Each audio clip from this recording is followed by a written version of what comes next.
morning, everyone. This is Tony from Her Homestead Skills. And on this channel, one of the things that we do focus on is food in a big way. Whether it's growing your own food or canning your own food or a little bit on cooking. You know, I think that there are other channels that do a much better job on food cooking, but even making food from scratch is something that I'm very much interested in. A lot of it is canning, dehydrating, preserving in one method or another. So we do keep our eye out on food issues here.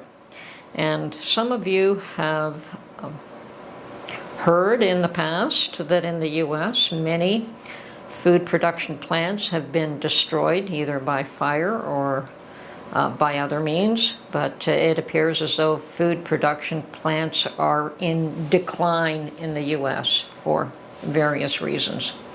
We've also heard from our farmers who, both in Canada and the U.S., who tell us that the price of diesel for one, the price of a fertilizer for another, and all these additional costs that they're dealing with is limiting their ability to produce food. So a lot of animals have gone to slaughter last year, which also limits the ability to produce food for the coming years.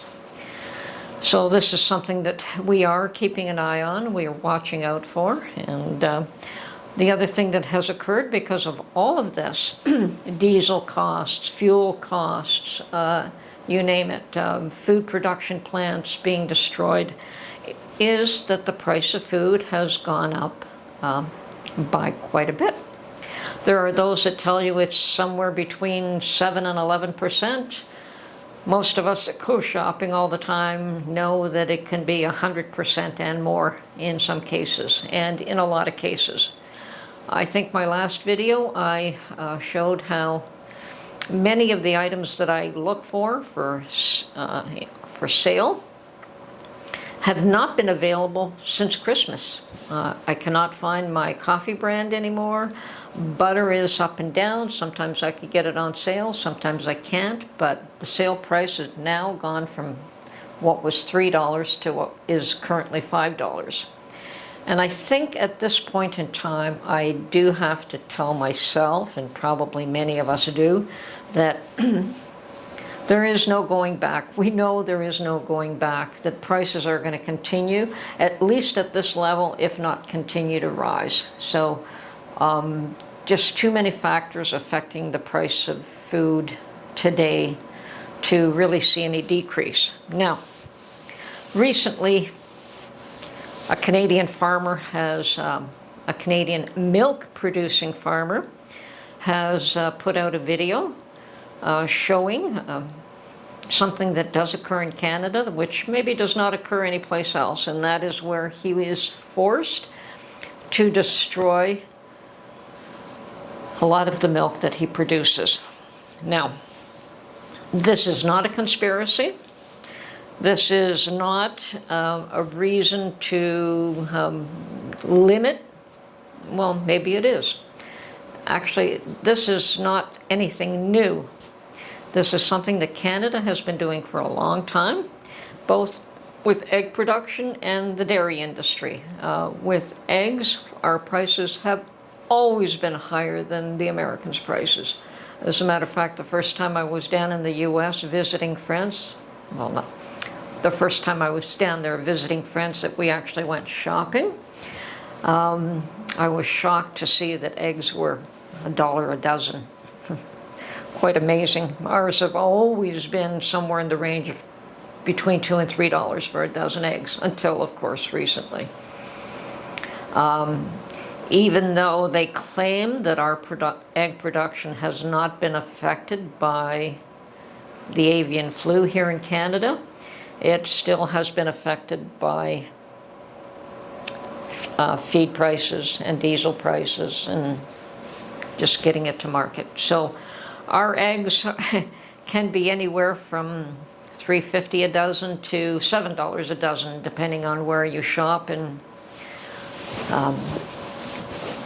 they're certainly no longer $2.50 to $3 a dozen. And I understand in the U.S. you could even be seeing higher prices than that, which is unusual. Normally, we're the ones who pay the higher prices.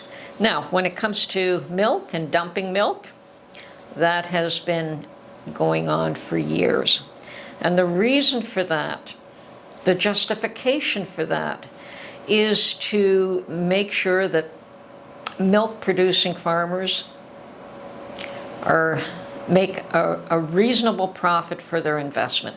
So it's not an attempt to not provide the marketplace with product, but it is an attempt to provide the marketplace with a market that it maintains a certain price point. So unfortunately, in this day and age when people are not able to afford the food, where you have many people going to food banks to supplement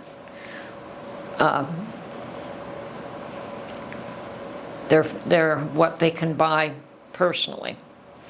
It is terrible optics for those that didn't know that this occurred. And personally, I believe that something better could be done with that milk rather than just destroying it. I do fully support the idea that farmers should make a living wage, that they should be able to make a profit for their investment and for their efforts. However, I don't think you see in any other industry where if there's an excess of food that it is destroyed. It goes to market, it may be sold at a reduced price until the glut is gone and a certain market level is maintained. Supply and demand is an issue with every other product, except in Canada with milk, or with the dairy industry and the egg industry. So there have been fringe politicians who've tried to suggest that the egg industry should be dismantled and products sold based on market demand. That has gone nowhere. Whether it was the right thing to do or not, hard to say. Once again, I do believe farmers should make a living wage. But what can we do with this excess milk rather than throw it away? It can go to food banks. It could be sent to other countries that don't have food at a reduced cost rather than at no cost. It's a loss no matter what. It is unfortunate that a farmer has to get upset with destroying the product that he produces in order for this to get any traction. And it is also unfortunate that his fellow farmers are upset with him for bringing this to light, saying that he's cutting his own throat, that he's just, destroying his own market by making that he's destroying his own industry by making the public aware of this. But in this day and age when food is pretty much becoming unaffordable for the average person, for the low-income person, it is a terrible thing to be doing.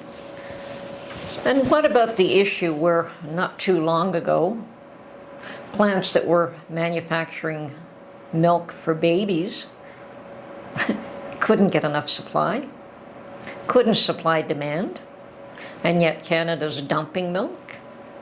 Yes, it is poor optics, and yes, it is poor food management. And on the other hand, supporting the manufacture of cricket farms and putting crickets in flour and in other foods.